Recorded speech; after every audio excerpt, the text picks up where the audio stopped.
नमस्कार आदरणीय दाजुभाइ तथा दिदीबहिनी, म भरत गिरी आमूल परिवर्तन रिपब्लिकन पार्टीको केन्द्रीय अध्यक्ष बोल्दैछु।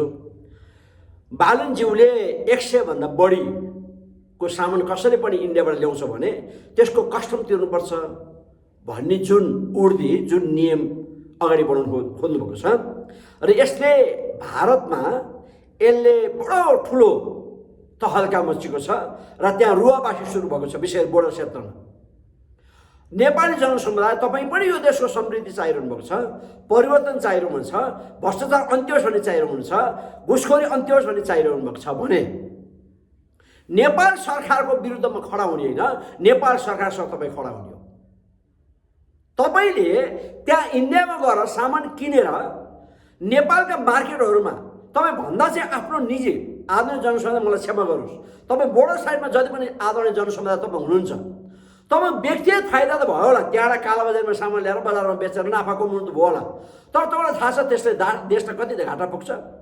यदि त्यसो हो भने त तराईमा बस्ने करिब करिब 55% जनसमुदायले सबै चाहिँ बोर्डर पारी गरेर सामान ल्याउने भने नेपालको अर्थतन्त्र कसरी अगाडि बढ्छ, नेपालमा ट्याक्स कलेक्सन कसरी हुन्छ।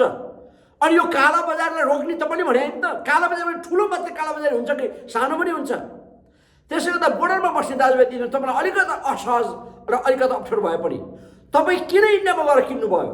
आम जनसमुदाय पसलमा गएर किनेको छन्, नेपाली पसलहरूमा गएर किनेका छन्, त्यहीँ किनेर खाने हो। म आफै पनि नेपाली पसलमै गएर किनेर खान्छु, होलसेलमा गएर किनेर खान्छु भने तपाईँले चाहिँ बोर्डर पारी जानुपर्ने बाध्यता के हो? त्यसैले तपाईँले मेरो घरमा प्रयोग गर्नलाई भने तापनि तपाईँले त्यो बोर्डर पारी गरेर ल्याएर यहाँ मार्केटमा कालाबजारमा बेच्ने हो। त्यसैले तपाईँ नेपाली जनसमुदाय जो तराईको बोर्डर साइडमा बस्नुहुन्छ, तपाईँले नेपाल सरकारलाई अप्ठ्यारो हुने गरी काम गर्ने होइन। नेपाल सरकारले जे भन्छ त्यसमा हस् भन्ने हो। तपाईँले इन्डियाबाट ल्याउने होइन, इन्डियाबाट व्यापारले ल्याइहाल्छ नि, ट्रकका ट्रक ल्याउँछ, त्यसले भन्सार तिर्छ। तपाईँ नेपाली बजारमा किन्नुहोस् न, किन इन्डियाको बजारमा गएर किन्ने? तपाईँले आफ्नो निजीको लागि मात्रै पनि होइन, त्यो खासमा तपाईँ व्यापार गर्न खोजिरहनुहुन्छ। निजी नै भए तापनि अरू तमाम नेपालीले चाहिँ नेपाली बजारमा किन्नु हुने, तपाईँले चाहिँ इन्डियामा गएर किन्नुपर्ने बाध्यता के? त्यो भनेको तपाईँ नेपाललाई अस्थिर बनाउनु खोज्दै हुनुहुन्छ, बालनको सरकारलाई कमजोर बनाउनु खोज्दै हुनुहुन्छ, बालनको सरकारले एउटा निर्णय गर्नुहुन्छ अनि त्यो निर्णयलाई बदल्नलाई तपाईँ आन्दोलन गर्नुहुन्छ, फेरि अर्को निर्णय गर्नुहुन्छ, त्यो बदल्नलाई अर्को आन्दोलन गर्छ। अनि कसरी सरकार स्थिर हुन्छ? दुई त्यहाँको सरकार पनि भोलि धाराशाही हुन्छ। अनि बिचौलियाहरूले, भ्रष्टाचारीहरू, घुसखोरीहरू, माफियाहरू यही कुरा चाहिरहेका छन्। त्यसैले तपाईँ बोर्डरमा बस्ने आम जनसमुदाय, म आमूल परिवर्तन रिपब्लिक पार्टीको केन्द्रीय अध्यक्ष बोल्दैछु। यहाँलाई मेरो 10 जोडे बिन्ती छ। बालनको सरकारले, अहिलेको वर्तमान सरकारले जुन निर्णय गरेको छ त्यो निर्णयमा कुनै पनि दायाँ माया तलमाथि हुने गरी तपाईँले तर्क वितर्क गर्ने होइन, विवाद ल्याउने कुराहरू गर्ने होइन। अहिले तपाईँ सरकारसँग उभिने हो। 100 दिन पनि पुगेन, 1 महिना पनि पुगेन, 1 महिना पुग्यो क्या अरे। 1 महिना हुँदै गर्दा पनि जुन खालको एउटा भिजन दर्शन त्यहाँ धक्का दिने कुराहरू नगर्नुहोस्। अनि तपाईँले बुझ्नुपर्छ, बालको सरकार यसो गर्छ त्यसो गर्छ नभन्नुहोस्। भोट त मेरो पनि आएन, तर अहिले नेपाली जनताले पत्याएको पार्टी भनेको राष्ट्रिय स्वतन्त्र पार्टी नै हो। त्यसको सभापति रवि लामिछाने नै हो र उहाँले को नेतृत्वमा बनाएको राष्ट्रसभाका वरिष्ठ नेता बालन शाह नै अहिलेको प्रधानमन्त्री हो। म अर्कै पार्टीको अध्यक्ष हो, बालन शाह मेरो प्रतिद्वन्दी हो। तर म किन भनिरहेको छु भने बालन शाहलाई अहिले नेपाली जनताले झन्डै 50%, 48% भोटसहित समर्थन गरेको नेता हो, सरकार हो। त्यसो यो सरकारले कुनै पनि निर्णय गर्छ देश र जनताको पक्ष भने त्यो निर्णयको विरुद्धमा खडा हुनु चाहिँ राज्य विरुद्धको काम हो। तपाईँ निजी स्वार्थको लागि राज्य असफल बनाउने कुरा, राज्यको राजस्वमा घाटा लगाउने कुरा, यो कुरा गलत छ। त्यसैले आदरणीय जनसँग तपाईँ निजी स्वार्थमा तपाईँ जसरी भ्रष्टाचार बोर्डरमा सामान किनेर कालाबजारी गर्नुहुन्छ, थोरै कमाउनुहुन्छ, अनि यहाँ ठुलाहरूले भ्रष्टाचार गर्छन्, धेरै भ्रष्टाचार गर्छन्, फरक चाहिँ के भयो त? त्यसैले गर्दा ठुलालाई पनि ठिक पार्नुपर्छ, सानालाई पनि ठिक पार्नुपर्छ। राज्यको विरुद्धमा, राज्यको आम्दानीको स्रोतमा, राज्यको राजस्वमा घाटा हुने कुनै पनि चिजहरू कतैबाट हुन्छ भने पनि बालनजी तपाईँ कडा रूपमा खरमा प्रस्तुत हुनैपर्छ।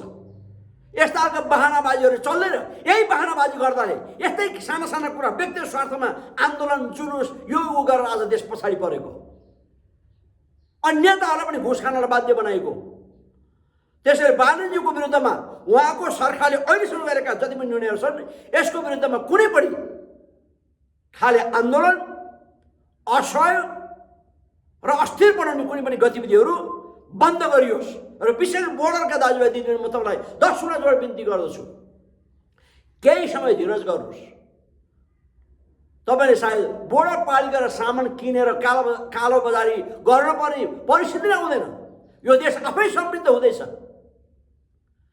देशले नयाँ बाटो अँगाल्दैछ, नयाँ काम गर्दैछ। त्यसैले बालनज्यूको सरकारलाई, अहिलेको वर्तमान सरकारलाई, राष्ट्रसभा सरकारलाई उहाँहरूले जनताको पक्षमा काम गरेर जुन लक्षण देखाइरहनु भएको छ त्यसमा धक्का दिने, बाधा पार्ने काम कतैबाट नहोस्।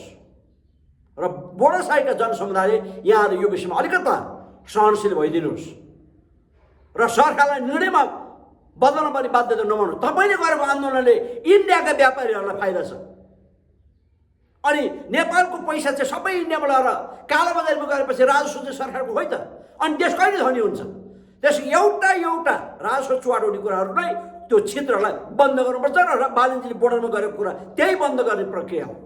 त्यसैले यसमा बोर्डरका दाजुभाइ दिदीहरू तपाईँलाई म विशेष अनुरोध गर्न चाहन्छु, तपाईँले सही दिनुहोस्, इन्डियामा किन्न नजानुहोस्। सरकारले भन्यो हस् भन्नुहोस् र तपाईँको किन्नुपर्ने चिजहरू बजारमा किन्नुहोस्। तपाईँले कालोबजारी गर्दै गर्दा त्यहाँ ल्याएर यहाँ बेच्दै गर्दा नेपाल सरकारलाई घाटा छ, नेपालको उन्नति प्रगतिको घाटा छ। भोलि इन्डियनहरू नेपालमा किन्नुपर्ने बातमा बनाउनुहोस् न, नेपाललाई धनी र समृद्धि बनाउन हामी सबै मिलेर। त्यसैले बालनजी खुट्टा नकमाइकन आफ्नो निर्णयमा दृढ रहनुहोस् र बोर्डरमा बस्ने दाजुभाइ दिदीबहिनीहरू तपाईँले यो विषयमा धेरै काचोकुचो केही पनि नगरिकन सरकारलाई समर्थन गर्नुहोस् भनेर म विशेष गरी अनुरोध गर्न चाहन्छु। हस्, धेरै धन्यवाद छ हाम्रा कुरा सुन्नुको लागि। नमस्कार।